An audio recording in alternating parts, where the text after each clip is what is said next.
चराग से चराग चलना चाहिए है कि नहीं। अंग्रेजों ने यूरोप में केक काटा था पैदाइश पर, बर्थडे। आज वो केक बढ़ते बढ़ते हमारे घरों तक आ गए और हम हुजूर की महफिल को समेट दिए।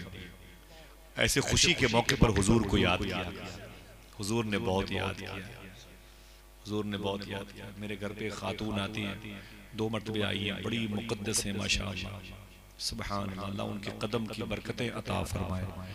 कहती हैं मुझे याद नहीं है कि मैंने कितनी 100 मरतबे हुजूर को ख्वाब में देखा। हुजूर ताजुश्शरीय सरकार की मुरीदा है, पूरे घराने रसूल के एक एक फर्द को पहचानती हैं। कहती हैं मैं ही नहीं पहचानती, वो सब मुझे भी पहचानती। अगर मैं उनके हवाले से बात करूं ना तो कई घंटे हो जाए। ऐसा अल्लाह ने उनको अजमतों से नवाजा, बरकतों से नवाजा। सुभान अल्लाह, हुजूर को खबर है, गौस पाक की बड़ी अकीदतमंद है माशाअल्लाह। सुभान अल्लाह, गौस पाक की मोहब्बतें अता फरमाए। दिल से बोलो आमीन इंशाअल्लाह। माशाअल्लाह, जो बच्चे शोर कर रहे थे उनको तो उनके हाथ में दे दो पीले कर। सर्दी में इंतजाम किया माशाअल्लाह बच्चियों ने, अल्लाह कबूल फरमाए माशाअल्लाह, है कि नहीं। ठीक है, बस आखिरी बात कर दें, जरा दिल से बोले गौसे आजम का नाम, या गौसे आजम। आखिरी बात करता हूँ, ठीक है। हुजूर गौस पाक के हाथों पर तकरीबन 1 लाख लोगों ने तौबा किया है। कितने लोगों ने? 1 लाख लोगों ने। बहुत वाक़यात मैं छोड़ रहा हूँ जो आसानी से आप समझ लें, मैं वही बातें बयान कर रहा हूँ। हालांकि ज़मीन बरेली की है, सब समझदार लोग हैं, ठीक है। एक साहब आए गौस पाक की बारगाह, बोले हुजूर गौस पाक मुझे मुरीद कर लीजिए। फरमाया कि ठीक है। गौस पाक ने भी अपना हाथ आगे बढ़ाया। बिलाल भाई चाय पिए? आप बोर तो नहीं हो रहे? अच्छा, बेचारे मेरे साथ बरेली शरीफ से आ गए, बरेली शरीफ में रहते हैं, ये भी कारी साजिद भाई जैसे हैं, गौस पाक से मोहब्बत करते हैं। मैं बहुत बरेली आता हूँ तो जल्दी किसी को बताता नहीं, दोस्तों के बिगड़ में चुपचाप रहता हूँ, तन्हाई में रहना चाहता हूँ। लेकिन कुछ ऐसे दोस्त हैं जिनसे वादा किया था मुलाकात करने का, मैं ये भी तो बहरहाल हुजूर गौस पाक रज़ी अल्लाह बारगाह में आया, बोला हुजूर मुझे मुरीद कर लीजिए। क्या? बोले बोले बोले मुझे मुरीद कर लीजिए। गौस पाक ने अपना हाथ मुबारक बढ़ाया, कहा मुरीद हो जाओ। उसने भी अपना हाथ बढ़ाया, हाथ बढ़ा के उसने अपना हाथ खींच लिया, उसने अपना हाथ खींच लिया। तो हुजूर गौस पाक फरमाते हैं क्यों मुरीद नहीं होगा? शेख अंसार अहमद जिलानी ने अपनी तकरीर में यह वाक़या बयान किया, ठीक है।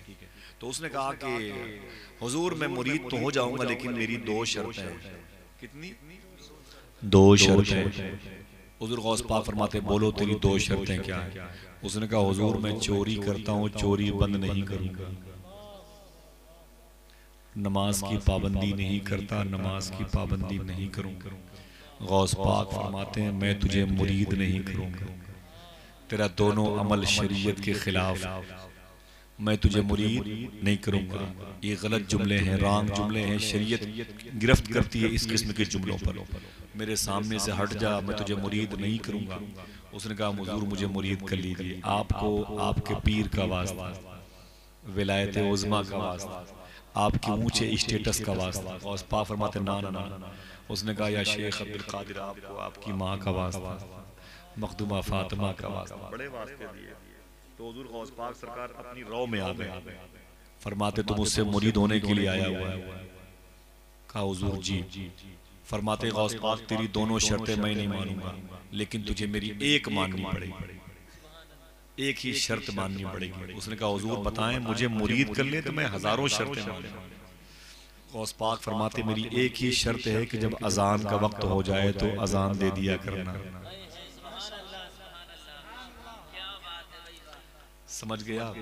अजान का वक्त हो जाए तो अजान दे दिया करना। उसने कहा बस, कहा बस। उसने हाथ बढ़ाया, गौस पाक ने मुबारक कंप्रोमाइज हो गया, मुरीद कर लिया, वो घर चला गया। 4 दिन के बाद उसकी बीवी ने कहा अजीब आदमी हो तुम, 4 दिन से देख रही हूँ कि अजान का वक्त होता है तो जल्दी से चारपाई से उठते हो, वजू करके अजान दे के फिर सो जाते हो, ले दे के अजान के पीछे पड़े हुए। ये बताओ कि नमाज कौन पढ़ेगा? बहुत शौक है अजान देने का तो मस्जिद चले जाओ। ये क्या मतलब है कि घर ही में अजान देते हो, नमाज भी नहीं पढ़ते हो, और कब तक अजान देते रहोगे?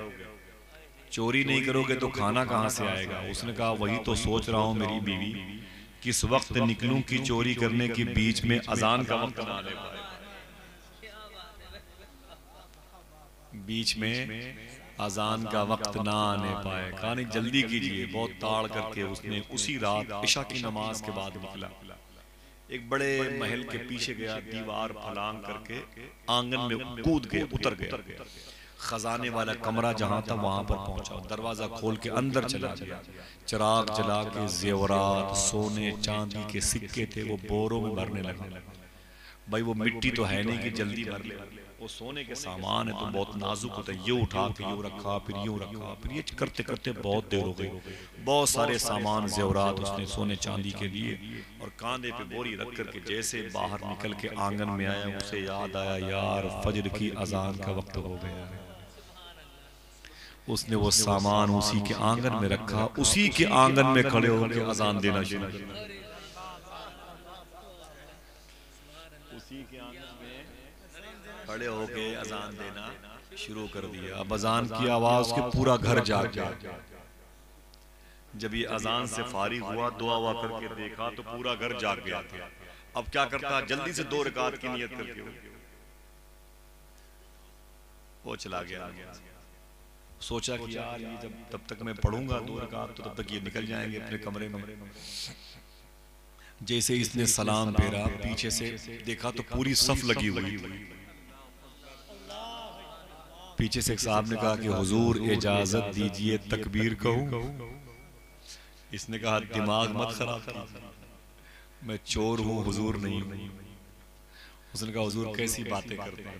इधर ये गुफ्तगू हो ही रही थी, चोर से, घर वालों से, उधर गौसे आजम अपने मोहल्ले बाबू शेख में अपने हुजरे में बैठे बैठे मुस्कुराने लगे। तो किसी ने पूछा हुजूर अचानक मुस्कुरा रहे हैं? तो गौस पाक फरमाते हैं फंस गया। कुछ लोग यहाँ भी आके फंस गए। हाँ? गौस पाक फरमाते हैं फंस गए। हुजूर कौन फंस गया? फरमाते उसकी 2 शर्तें शरीयत के खिलाफ थी, मैंने नहीं मानी, एक मेरी मान के फंस गया। अजान दाफिउल बला है, बला को दूर करती है। लोग अजान दे के निकल जाते हैं, वो अजान दे के फंस गए। हुजूर गौस पाक फरमाते हैं अजान दे के फंस गया। तो लोगों ने कहा हुजूर कौन है? फरमाया वो फंस गया। कहते हुजूर फंस गया तो निकालिए। फरमाया निकलेगा, अभी फंसा हुआ, निकलेगा अभी फंसा हुआ। एक साहब ने कहा कि हुजूर तकबीर कहूं? कहा दिमाग मत खराब करो, चोर कभी नमाज पढ़ाता है? एक साहब ने कहा कि ऐसा है कि हुजूर सूरज निकलने वाला है, टाइम खत्म हो जाए, तकबीर कहूं? झिल्ला के बोला हाँ हाँ तकबीर कहूं। एक साहब ने तकबीर कही, चोर ने नमाज पढ़ाई। दिल कहता है काश उसी के पीछे हम लोग भी खड़े होते। जब सलाम फेरा ना तो घर के लोग पहुंच गए, कोई उसका हाथ चूमता, कोई उसके पैरों को चूमता, कोई उसके जुब्बा दस्तार को चूमता, पगड़ी चूमता। उसने रो के कहा याओ देखो मैं चोर हूं, प्रूफ के तौर पर, सबूत के तौर पर देखो इस बोरे में तुम्हारे घर के जेवरात हैं कि नहीं है, देखो इसको, तुम्हारे घर के जेवरात हैं कि नहीं है। इससे जाहिर है कि मैं चोर हूं। तो घर के लोगों ने कहा जेवरात तो मेरे घर के हैं, लेकिन आपने अपनी विलायत पर चोरी का पर्दा डाला।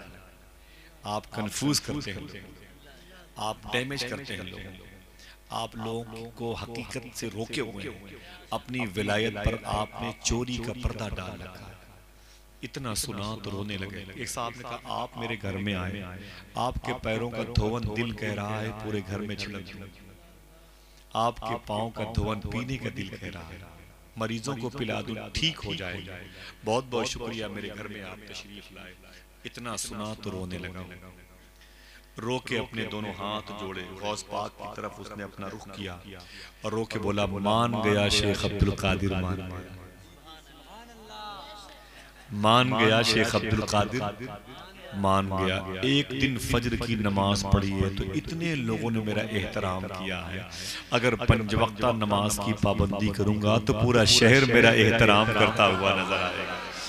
हाँ अल्लाह अल्लाह अल्लाह सुभान अल्लाह। ये किसका उर्स है कि जात की जलवा नुमाई, कि जिसका नाम सुनते ही नबी की याद आई है। मुसीबत में जहां सोचा तुझे आवाज दूं आका, मेरी आवाज से पहले तेरी आवाज आई। न छेड़े गर्दिशे अय्याम तू अहले बरेली को, गदायाने बरेली की मदीने तक रसाई है। 25-28 साल निजामत के दौर में कभी कोई ऐसा जुमला जो शरीयत के खिलाफ निकला हो या आज, तौबा करता हूँ आप सबको गवाह बना के ला इलाहा इल्लल्लाह मुहम्मदुर रसूलुल्लाह सल्लल्लाहु तआला अलैहि वसल्लम अस्तगफिरुल्लाह कुल्ल ज़ुनूबी या सत्तारो या गफ़ारो बिहक़्क़ि शेख अब्दुल क़ादिर जिलानी रूह रूहानी रूह रब्बानी।